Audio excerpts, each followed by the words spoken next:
কবি কবি সেটা ঠিক আছে। বিষয়টা হলো গিয়ে আমি জানতাম আজকে আমি কবিতা পড়তে হবে আমাকে, তো আমি আমারটাই পড়তাম। দেবযানী আমাকে দিয়ে কয়েকটি প্রুফ দেখিয়েছিল, আমার মোবাইলে ছিল কবিতাগুলো, সেগুলোই আমি উল্টো পাল্টে দেখছিলাম।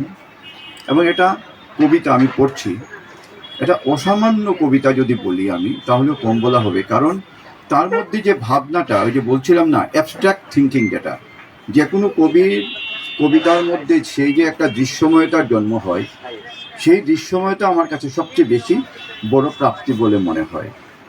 তো দেবযানী সম্ভবত রামায়ণের উপরই ডক্টরেটটা করেছে এবং এভাবেই মাইথোলজি থেকেই উঠে এসছে কবিতাটা।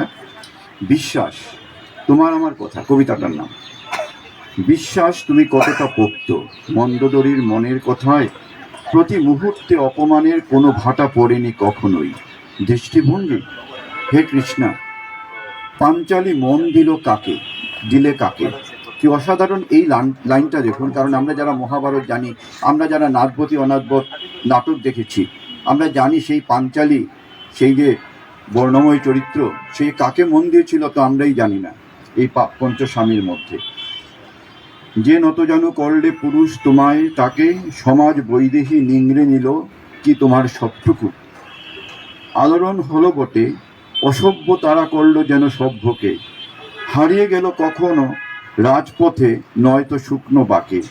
থামবে কি কখনো কারণে অকারণে মাসুলে আনাগুনা, প্রতি মুহূর্তেই ভুলে যেতে হয় আমার সত্তার লড়াই। অজান্তে বহন করেছি পুরনো ফসিল, যেন দিনান্তে পড়ে থাকে অবসন্ন মন, কুটুরিতে অনন্ত ভালোবাসার তাগিদ যা কখনো বুঝে না।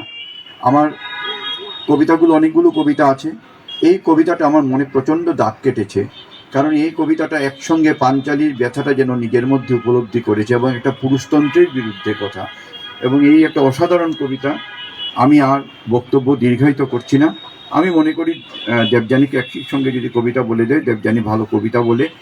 যে কথাটা বলছিলাম, আপনাদের মধ্যে অনেকেই বা আমাদের মধ্যে অনেকেই বা আরও অনেকেই আছি, আমরা অবগুণ্ঠিত, নিজেদেরকে সেই গুটিয়ে রাখা হয়, গুটিয়ে রাখি, যাদের মধ্যে হয়তো অনেক ভাবনা, অনেক চিন্তা থাকে।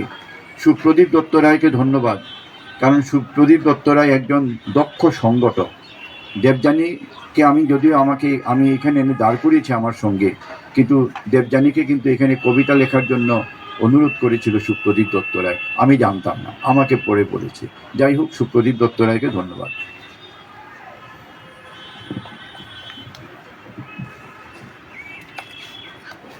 ধন্যবাদ দীপক সেনগুপ্ত মহাশয়কে।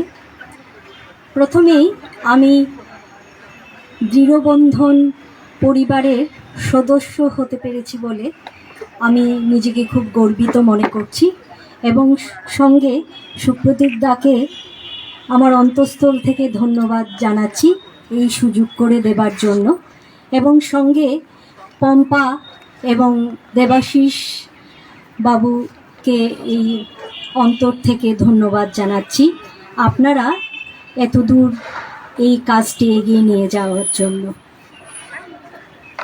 আজকে আমি আমার একটি কবিতা পড়ব, এবং এখানে পাঠকরা রয়েছেন, তাই এই লোকটা সামলাতে পারলাম না, আমি অন্য একটি কবিতা রিসাইটেশন করার চেষ্টা করব বা পাঠ করার চেষ্টা করব।